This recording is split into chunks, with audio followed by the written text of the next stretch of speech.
हमारे पास आज की जो लैब है वो है एक्सेस मॉडिफायर और इनकैप्सुलेशन। अच्छा जनाब, इनकैप्सुलेशन भी आई होप कि आप लोगों को पता होगा, बट लैब में आज हम डिस्कस करेंगे। लेकिन एक्सेस मॉडिफायर तो ज़रूर पता होना चाहिए आप लोगों को कि जनाब एक्सेस मॉडिफायर क्या होते हैं। कौन बताएगा?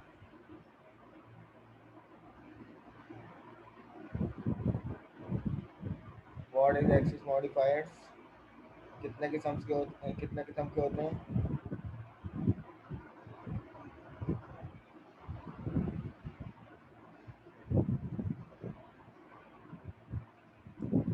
No idea about it. सामने तो खुले हुए हैं, एक्सेस मॉडिफायर देख के बता दो।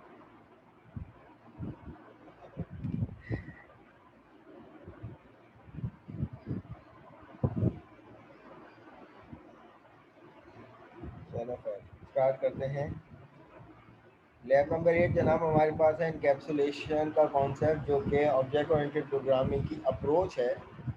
और अगर देखा जाए तो अब मैं आप लोगों को बता दूं कि एक तरह से इनकैप्सुलेशन आप लोग अचीव कर चुके हो। अब अगर आपको इनकैप्सुलेशन पता हो कि जनाब आपने कहाँ अचीव की है, तो आप लोग बता सकते हैं, अदरवाइज मसला हो जाएगा। इनकैप्सुलेशन की अप्रोच बेसिकली क्या है उस पर आते हैं, लेकिन इनकैप्सुलेशन पढ़ने से पहले आपको एक्सेस मॉडिफायर का पता होना चाहिए। और एक्सेस मॉडिफायर हमने 4 तरह के या 5 तरह के डिस्कस किए थे कि जनाब पब्लिक, प्राइवेट, प्रोटेक्टेड इंटरनल और प्रोटेक्टेड इंटरनल, और सबके बारे में यहाँ पर डिस्क्रिप्शन भी लिखी हुई है। अगर हम बात करते हैं एक्सेस मॉडिफायर की, तो जनाब access modifier are the keyword used to specify declare accessibility of the member और अ टाइप। चाहे वो कोई टाइप हो या कोई मेंबर हो, यूज़र डिफाइंड उसको एक्सेसिबिलिटी डिक्लेयर करने के लिए जनाब हम 5 किस्म के access modifier as per requirement लगाते हैं। इनका इस्तेमाल ही क्या है जनाब?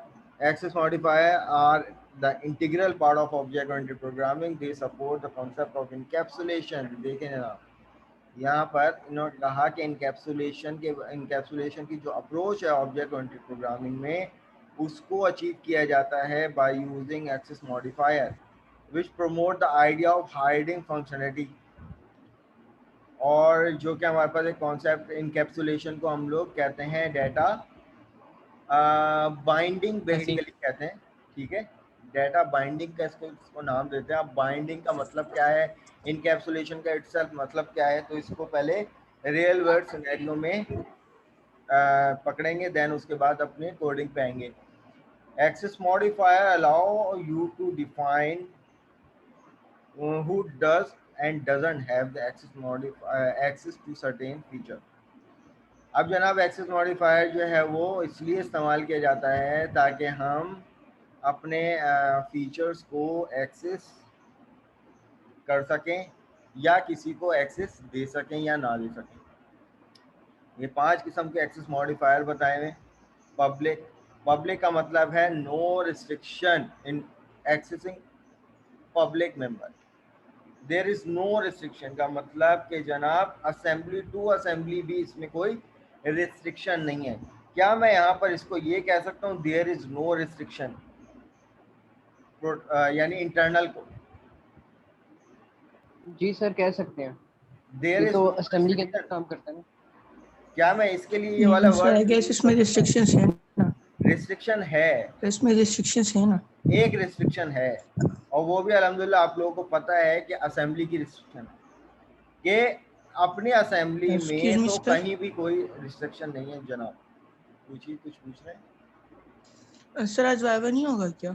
बिल्कुल होगा, किसने कहा नहीं ऐसा हम बस पूछ रहे हैं, होगा?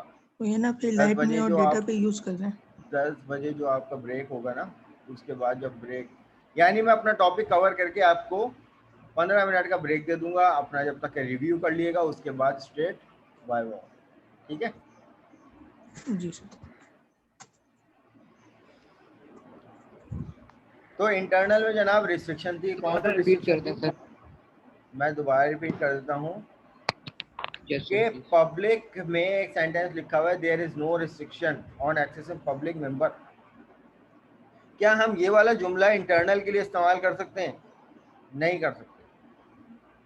अगर बात की जाएगी एक ही प्रोजेक्ट की, यानी एक ही असेंबली की बात की जाएगी, एग्जिस्टिंग असेंबली जिसमें वो इंटरनल एग्जिस्ट करता है, तो उस असेंबली के अंदर रहते हुए हम बात कर सकते हैं कि there is no restriction, but इजाफी हमें वहां पे मेंशन करना पड़ेगा in this assembly there is no restriction, but outside the assembly it is not accessible but public is accessible.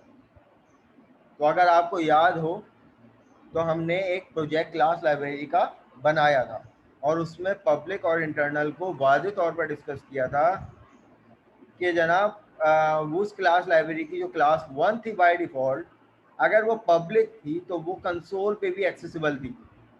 और कंसोल क्या था? एक अलग असेंबली थी।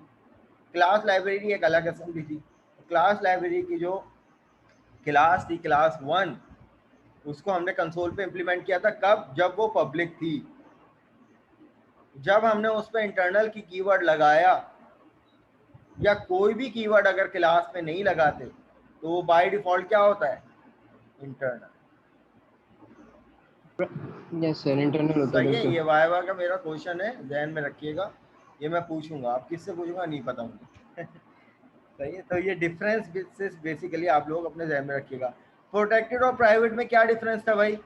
जल्दी से कौन बताएगा? ओएस अवेलेबल हो तो बताओ जल्दी से। सर प्राइवेट जो है वो, प्राइवेट के मेंबर्स जो हैं वो सिर्फ उसी क्लास के अंदर एक्सेस होते हैं, और जो प्रोटेक्टेड के मेंबर्स होते हैं उनको वही क्लास यूज कर सकती है जो उस क्लास को इनहेरिट करे। एक्सीलेंट, बिल्कुल सही बताया। तो यहाँ पर ये क्या है? Private access is limited to within the class definition. अच्छा, मैंने यहाँ पर करवाते वक्त उस वक्त एक बात और की थी कि भाई वो कौन सी कंडीशन है कि जब प्राइवेट और प्रोटेक्टेड दोनों इज बिहेव लाइक प्राइवेट, वो कौन सी कंडीशन सर है? आपने कहा था कि जब दो क्लासें इनहेरिटेड होती हैं एक दूसरे के साथ और प्रोटेक्टेड का कीवर्ड उनके एक मतलब नॉन स्टैटिक क्लास के साथ लगा होता है तो वो मेंबर्स दूसरी क्लास में कॉल हो सकते हैं. देखो बात बड़ी गलत कर रहे हो। वो ये कर रहे हो तुमने एक जगह इनहेरिट का नाम भी ले लिया और दूसरी जगह क्लास को स्टैटिक भी कर दिया, फड्डा हो जाएगा भाई। नहीं सर, मैंने से नॉन स्टैटिक किया, स्टैटिक नहीं किया. अच्छा, तो चलो मुझे मुगालता हुआ होगा। लाइक अगर इंग्लिश में इसका कहें when two classes have sir ऐसे है ना, when two classes have inherited with each other and protected keyword is with any non-static class then its अब ये member वाला can सवाल also be called in other class. अब ये वाला सवाल इस तरीके से घुमाया जा सकता है, जबकि सिंपल सवाल है कि भाई वो कौन सी कंडीशन है जिसमें प्रोटेक्टेड और private behave like private. Private तो इट्सेल्फ है ही प्राइवेट, प्रोटेक्टेड भी प्राइवेट की तरह बिहेव करता है। वो कौन सी कंडीशन है ऐसी? सर अगर उस क्लास को कोई इनहेरिटेंस ना दिया हो। बिल्कुल सिंपल सी बात है कि उस एग्जिस्टिंग क्लास में जिसमें प्रोटेक्टेड एग्जिस्ट करता है, अगर वो क्लास किसी और से इनहेरिट नहीं हुई भी होगी तो protected is also behave like private. सही है भाई। सवाल को जरा ना लंबी कर दी इसमें। जनाब कोई सवाल है? सही सर. अब इसी तरीके से प्रोटेक्टेड और इंटरनल की अगर हम बात करें तो जनाब प्रोटेक्टेड का मतलब भी आपको समझ में आ गया और इंटरनल का मतलब भी समझ में आ गया। जल्दी से बताइए। ये पढ़ें, access is limited to the current assembly. Internal लगा हुआ है ना, तो access is limited to the current assembly and the type derived from the containing the class all member in the current project and all member are derived class can access। Drive class का मतलब ही यही है कि जनाब inheritance आगे बन करके। सही है। ग्रैंडफादर अगर एक पेरेंट क्लास है तो ग्रैंड फादर की क्लास जो है वो इनहेरिट होगी। अच्छा, एक चीज़ मैं आप लोगों को और बता दूं कि हाउ टू आइडेंटिफाई कि फॉर एग्जांपल पब्लिक क्लास अगर यहाँ पे ए है तो ये बात आप लोगों को आई होप पता होगी कि public class B which is inherit to A। अब मुझे बताइए इन दोनों क्लासेस में से कौन सी क्लास पेरेंट है और कौन सी क्लास चाइल्ड है? एक अगर क्लास सर इस बी लाइन क्लास में पेरेंट है। तो अब अगर ओ मैं सॉरी, ए पूछा क्लास जाए, पेरेंट है sir, sorry sorry sorry sorry. सही है। अच्छा देखें, public class B inherit to A. अब मुझे सिर्फ इसमें से देख के बताइए कि how to identify which class is derived and which class is parent.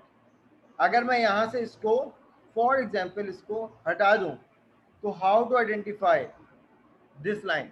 Sir B drive है और ए पेरेंट है सर।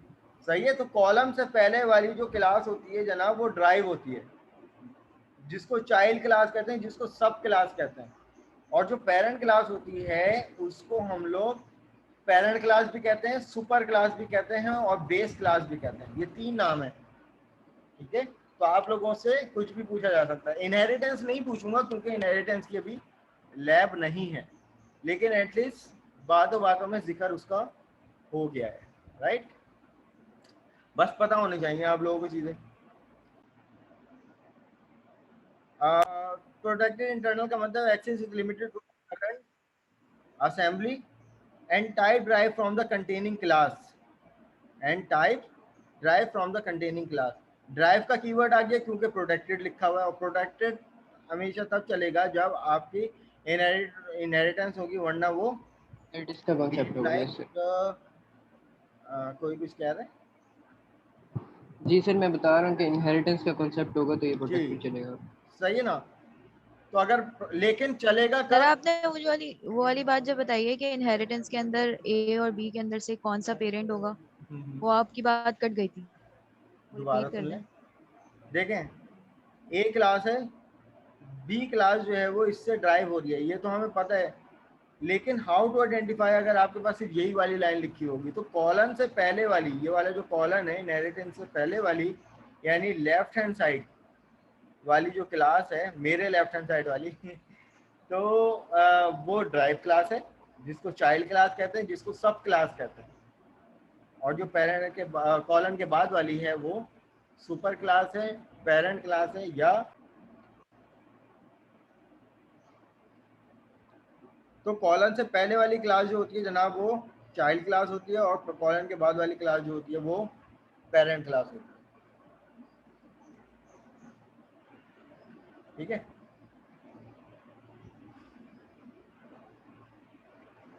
तो अब यहाँ पर इनकी कुछ कुछ एग्जांपल्स वगैरह दी गई हैं। हम जो है वो एग्जांपल पे अगर देख लो एक नज़र, कि अगर एक क्लास यहाँ पे दी हुई है एक्सेस मॉडिफायर